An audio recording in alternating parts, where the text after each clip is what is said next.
Sumqayıt şəhər 26 nömrəli tam orta məktəbin və Heydər Əliyev mərkəzinin birgə təşkilatçılığı ilə Atalar və Oğullar adlı ədəbi bədii kompozisiya nümayiş olunub. Tədbir məktəbin həm 1-ci, həm də 2-ci Qarabağ müharibəsində şəhidlik zirvəsinə ucalmış 11 məzunun əziz xatirəsinə həsr edilib. Eyni zamanda həmin şəhidlər sırasında yer alan Vətən müharibəsi şəhidi İzzət Həmidovun mövludu yad olunub. Xatirəsi dərin ehtiramla anılıb.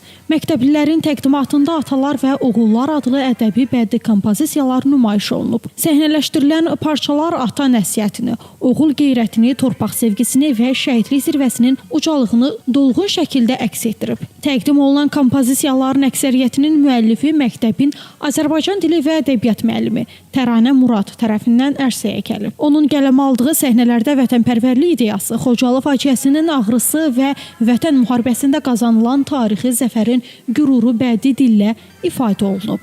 Tədbir boyu şagirdlərin ifasında şeirlər səsləndirilib, musiqi nömrələri təqdim edilib, şəhidlərin həyat və döyüş yolunu əks etdirən video çarxlar nümayiş olunub. Çıxış edən məktəbin direktoru Əli Musayev, Sumqayıt şəhər icra hakimiyyətinin nümayəndəsi Fərman Kazımov, şəhid ailələri və qonaqlar belə tədbirlərin gənc nəslin vətənə bağlı milli ruhda formalaşmasında mühüm rol oynadığını vurğulayıblar. Bildirilib ki, 26 nömrəli tam orta məktəbin məzunları hər zaman vətənə sədaqət nümunəsi göstərib. Xüsusilə Xocalı faciəsinin ildönümü ərəfəsində və Vətən müharibəsi şəhidlərinin doğum günlərinin anılması milli yaddaşın qorunması baxımından mühüm əhəmiyyət daşıyır. Bildirilib ki, şəhidlərin xatirəsinin əbədiləşdirilməsi, onların həyat yolunun gənclərə çatdırılması cəmiyyətin mənəvi borcudur. Qeyd olunub ki, 26 nömrəli tam orta məktəb təkcə təhsil ocağı deyil, həm də milli ruhun, vətən sevgisinin formalaşdığı bir məkandır. Məktəbdə şagirdlərə yalnız fənlər üzrə biliklər aşılanmır.